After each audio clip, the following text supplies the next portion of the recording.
I'm an avid hunter who goes out to hunt every season, and I love it. More often than not, I don't kill anything, but I simply enjoy being out in nature and the peace and tranquility of it all. In case you aren't familiar with the hunting season in Pennsylvania, late November rifle season is in full swing. It was already the second week of the season and I hadn't bagged any game as of yet. As such, I was eager to get to it by getting an early start that morning. I got up at around 5 as per usual and drove to my usual hunting spot, which sits on my grandfather's land. It is private land. My grandfather and I are the only two who are allowed to hunt on it. The only other souls on the land are those employed by my grandfather, who do the farming. My initial plan was to call my grandfather and ask if he wanted to join me, but the weather that morning was horrendous. Snow was pouring in, and the wind was quite strong. I love hunting in the snow, but it was so bad I almost didn't go myself. I knew if I felt this way he definitely wouldn't want to go out, and so I didn't even bother him. The roads that morning were really bad, and as such, it took me longer to drive to my spot. Normally about this time, the sun would be rising, but it was snowy and overcast, so it was still really dark. I eventually made my way to a spot which was directly behind my grandfather's house. It was probably about 100 to 150 yards away. Almost immediately upon arriving at my spot, I started to hear things moving all around me. I didn't think much of it, as it could just be a number of things. It still being pitch black out due to the cloud cover and sun not fully rising yet, I really started thinking it could still be a deer, so I wanted to be quiet. Still, I dismissed it as it was just being dark and my mind was probably playing tricks on me. It's not like I could shoot it anyway with it being dark. I decide to ignore it when I hear something walk just over the ridge to my right. If it had been a deer, I couldn't shoot it, but I could hear it wasn't a deer. It was at this point I began to feel it was my grandfather walking to a spot, but the lights were out in his home, and he usually forewarned me if he was headed out hunting. I felt it was clearly a hunter. However, if it was a hunter, it wasn't my grandfather. They were hunting illegally on our land, and I wasn't going to let that happen, now was I? Wanting to let them know I was there, I turned my flashlight on and pointed it towards the noise, flashing it several times as I did. Nothing much happened after this. After flashing my light, the noise stopped, and I didn't hear anyone turn back, so I figured they either sat down and hadn't moved, or maybe I just simply didn't hear them turn away and walk off, because it had began to snow pretty hard at that point. Assuming it was the latter, I waited another hour or so till the light begins to shine from the sun finally rising.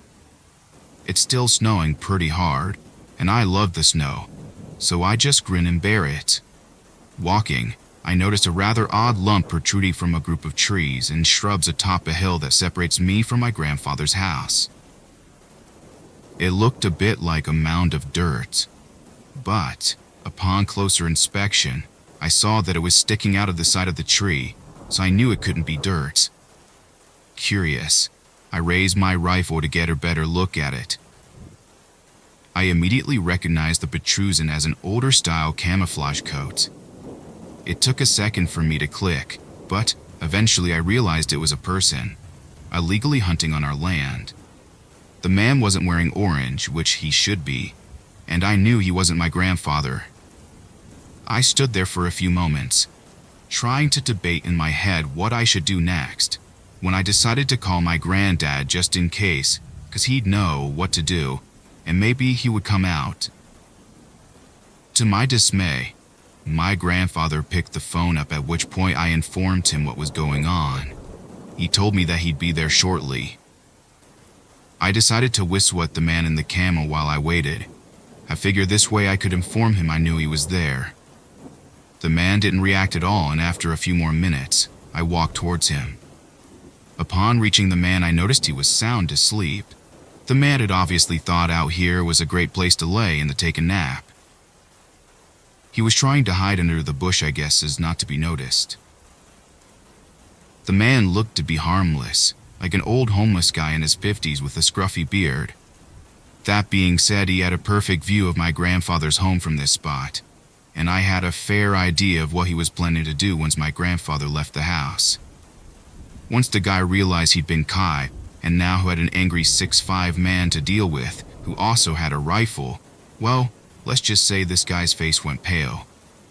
He immediately tried to feed me a bullshit story about how he had gotten lost on a drive with a group of other hunters. The problem with this, the closest public land is miles away from this current spot. The man continued lying, talking about how he was tired and had fallen asleep, and even made a fake name up on the spot. Watching him to be sure he didn't make any fishy movements, I couldn't help but think what he might have done to my grandfather. God knows what this man was going to do. He had an opportunity to do whatever he pleased, basically. That thought pissed me off enough to tell this guy to shut up. My grandfather arrived about then, and all I could think about was my grandfather being a tough old bastard, and that this moron on our land was going to get himself killed now. Luckily, nothing happened. We practically had to drag this guy to the road when my grandfather had called the cops and I called my dad. Unfortunately, since he'd done nothing really, we could only charge a man with trespassing and stalking, and that's the last I've ever seen or heard from him since.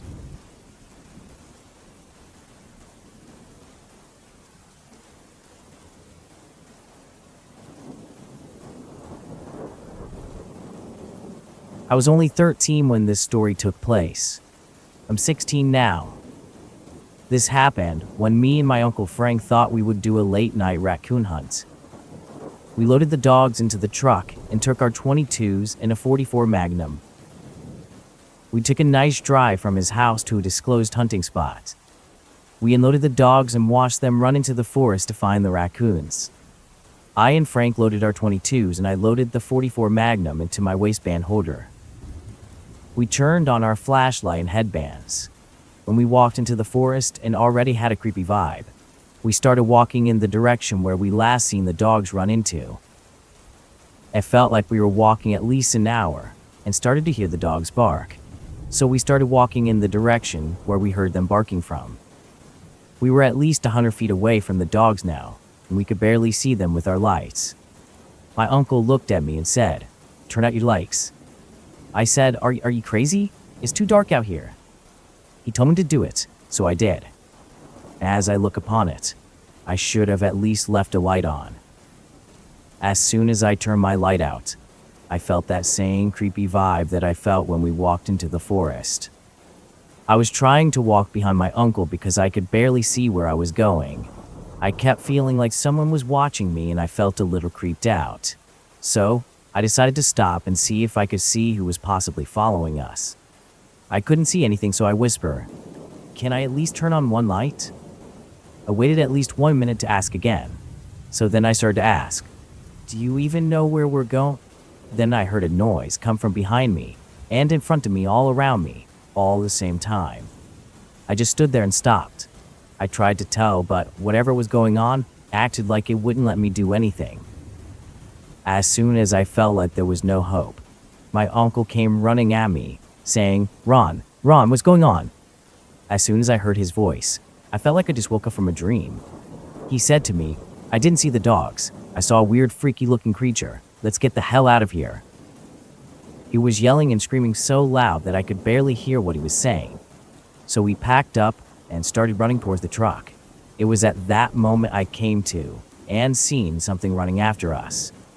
I yelled, "What the heck is that?" Screaming, yelling, and almost crying. As soon as we got back to the truck and out of those woods, everything felt normal again. I saw the dogs cowering in fear and whimpering. My uncle put the dogs in the back and said, "Let's get the hell out of here now." I started the truck and we got out of there. As soon as we got home, we made a promise to never tell anyone.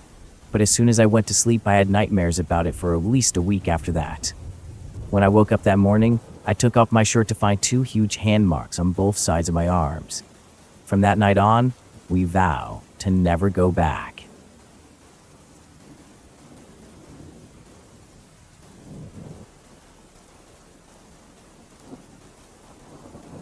hunting cabin was just as I remembered it. It was tiny, hardly bigger than a tool shed, and after a year of neglect, dust now coated every surface. I hadn't been there in almost 10 years, not since the last time I went hunting with my grandfather Sebastian. I had been so terrified by the creature we saw in the woods that I hadn't want to return, and my parents just assumed I was too bored to want to spend 2 weeks with a boring old man. Gramps still came to visit us, but thankfully we never went there. When Gramps passed away a year ago, he left the cabin and the 30 acres surrounding it to his only remaining grandchild. At 20 years old, I had never expected to set foot on the rural mountainside again, but a bad breakup had left me the decision of moving into the cabin or into my parents' basement. The choice had almost been hard to make. The local newspaper, the Village Times, had claimed that Gramps died of a bear attack while out chopping firewood behind his cabin. And I didn't buy that story though, and even as I pulled up my beat-up old Ford into the unpaved driveway, I had my hand on my gun. The old Remington might not do much to the creature roaming those woods, but it made me feel better. I hadn't seen the thing in a decade, but if it was still around when I had to be prepared this time. Several hours later, I was unpacked, and the cabin was decently clean. All of the utilities were hooked up, and the refrigerator was stocked. I had taken the week off to work so that I could adjust to my new lifestyle, and I was planning on just relaxing for the next few days. My first night and day passed uneventfully, but by the second night things were getting a little weird. I spent enough time in the country as a kid to be familiar with the creatures like raccoons, skunks, bears, and other animals, but the freshly made claw marks on the sides of the cabin weren't anything I recognized. I woke up on my third morning to the gouges, and I was pretty unnerved. They were too large to belong to any small critters, too high up to be from coyotes, and too wide to be from a mountain lion or a bear. In this neck of the woods, that ruled out everything logical. As I studied the claw marks, I wonder how I would have slept through them being made. They definitely hadn't been there when I first arrived, and the fresh marks stood out in a bright contrast to the weathered wood of the cabin walls. I suppose a human could have made them with a knife, but I didn't have any neighbors for miles. Who would be skulking around there just to prank me? It didn't make any sense. It crossed my mind that my ex might have just done it to freak me out, but Sandra lived almost 50 miles away and didn't have the address to the cabin in the first place. I don't use social media enough to bother listing my new address, and we didn't have friends in common or anything anyway. I eventually shrugged to myself, deciding to let it go. I knew that worrying about it wouldn't help, but that afternoon, I found myself driving the 10 miles into town and buying some motion-activated floodlights and a motion-sensing camera. 2 more nights passed, and each morning I woke up to the claw marks getting closer and closer to the cabin door. As I wanted to believe that it was a stupid prank, I had to admit to myself that the evidence was overwhelmingly against the idea. The floodlights would turn on and the camera would snap, but all I would ever see in the photos was an empty yard. Had even tried to set up a video on my phone, but all it managed to capture was a vague blur of movement at the edge of the screen. I had enough. On the 5th night, I went outside, gun in hand, and settled comfortably on the porch steps. There was no noise, no sound to indicate that the usual nocturnal creatures were out and about. I shut all the lights off and waited for the creature that I knew would come. Hours passed, and as 1 a.m. rolled around, I snapped myself out of a daze. I could hear something quietly out by the edge of the woods, where a figure was skulking around, its features hidden in the shadows. As the creature drew closer, I rubbed his eyes in disbelief. It was Sebastian, my supposedly dead grandfather. The unclothed figure paused in mid-step, its head slowly turning to face me. After hearing me gasp in shock, Gramps looked sickly, with skin pale and visible ribs. He was bald now, his once Santa-like beard and hair gone. Gramps? I could hear the quiver in my voice, and my hands were shaking from terror. The gun had fallen to my lap. nearly forgotten in the intensity of seeing my presumably dead grandfather. I had been so convinced that the antlered creature I saw years ago had killed Sebastian that I never once considered that my grandfather might still be alive. Grants, what are you doing? Come home. Tears were streaming down my cheeks. I didn't care what my grandfather had been doing or why he was out there. All I cared about that he was alive. I just wanted to hug him again. Run, stupid boy. It's coming.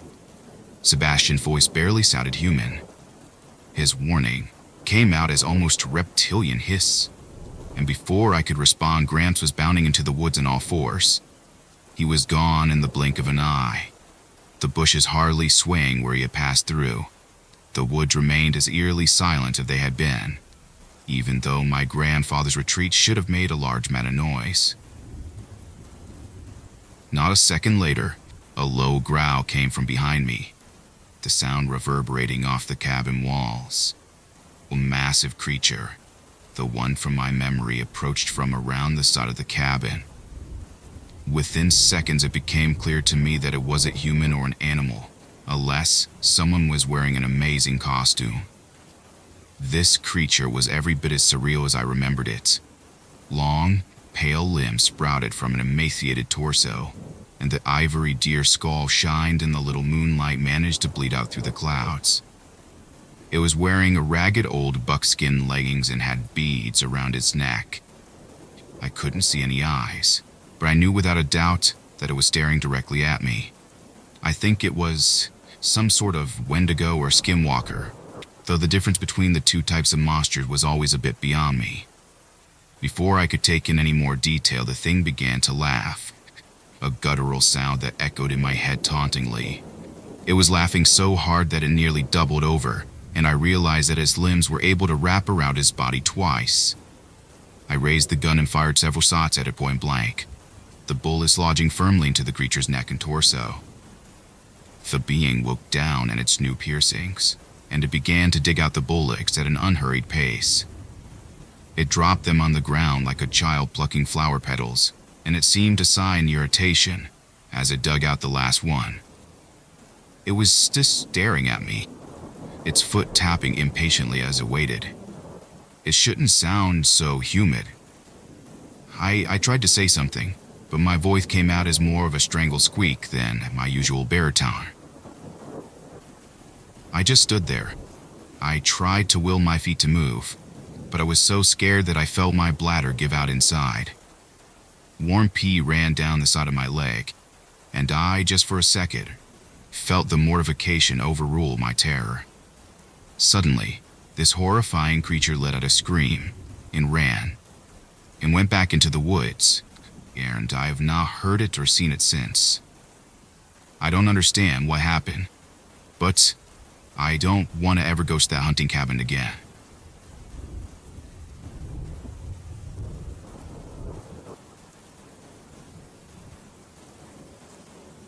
I've only shared this experience with a few people in the year since it happened.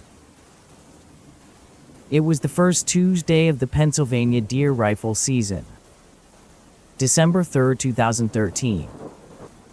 I've always been an avid hunter, and I would wake up very early in the morning to get into the woods before daylight.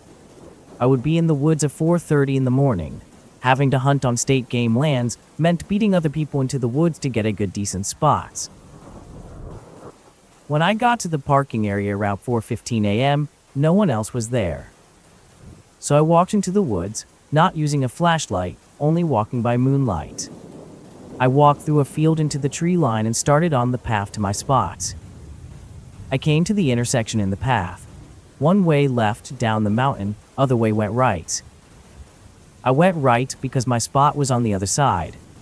Roughly 50 yards after making the right-hand turn, I smelled what I can only describe as hot garbage. It hit me in the face. Hot dumpster juice in the middle of August. So I stopped dead, turned on my flashlight expecting to see piles of garbage, but saw nothing.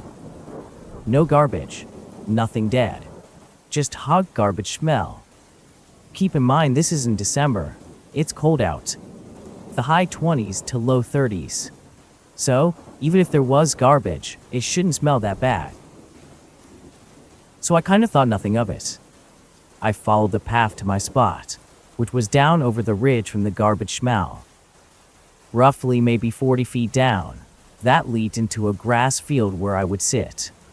I sat at my seat, guest soaked in for about 2 minutes, and that's when the rocks started coming down the ridge. The first rock startled me, causing me to turn on my light again, scanning the field hoping to see eye reflection of a deer, but nothing was there. I sat back down. Another rock comes down the ridge.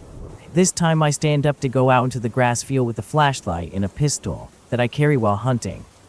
Scanning it again, nothing. Purposely waited in the field for about 5 minutes. Now I'm getting angry.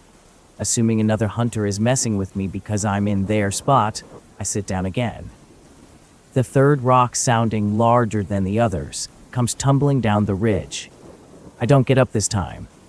Not 2 minutes after that, another rock, not tumbled, but sounded as if though it was thrown off the ridge and landed into the field. Now I say F it. I'm pissed. I gathered up my gear and started walking back up the trail to the ridge. I get on top of the ridge, scanning with my light the whole time. Nothing. No eyes and no other hunter. I get to the spot where I smelled the hot garbage. Nothing. The smell is gone. Finally, it clicked in my head. It may have not been another person. Possibly something else. I've heard of the stories of people having Bigfoot experiences in the area, a lot of which remark about how bad they smell. F this. I all but ran into the woods, and to top it all off, no other vehicles were in the parking area when I got out of the woods. This took place in Pennsylvania State Game Lands 229, outside of Tremont. I later come to find out that a coworker of mine had actually had a bipedal cross in front of his car within 2 miles of the location of my experience. So maybe they're real. I don't know. But I definitely had an experience that I won't forget.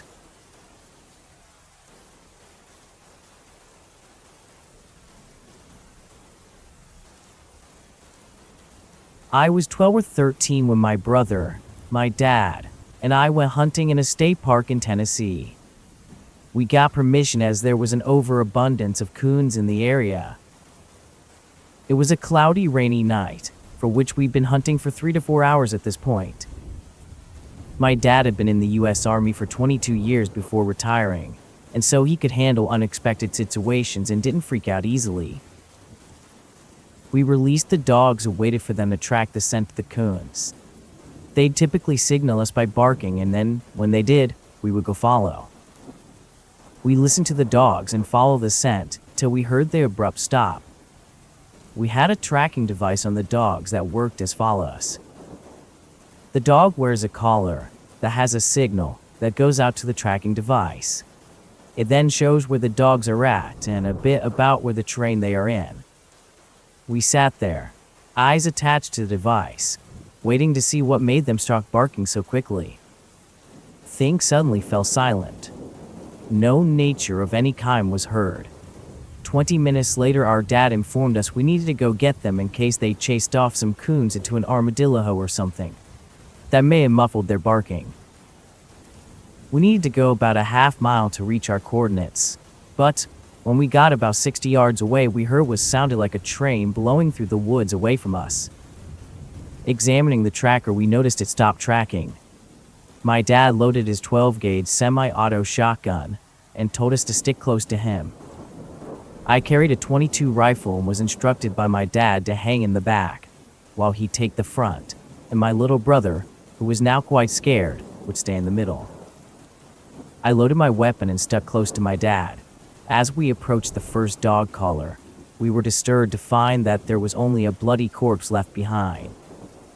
My dad and I gave one another a what the hell sort of look before he quickly pulled the collar off one of our dogs and quickly began backtracking towards the truck. It took about 20 minutes to get through all the ups and downs of hills and all the rough terrain in the swamp before we finally made it back to the truck. When we got to the main road, before stopping and checking the dog tracker, which was now only intermittently giving off a tracking signal until finally the batteries were too low to give off any sort of signal at all. After this incident, my father, brother, and I never went hunting at night again. We aren't sure what killed our dogs, but it was big and tore through the brush and trees very quickly. I always have the memory of that night in the back of my head.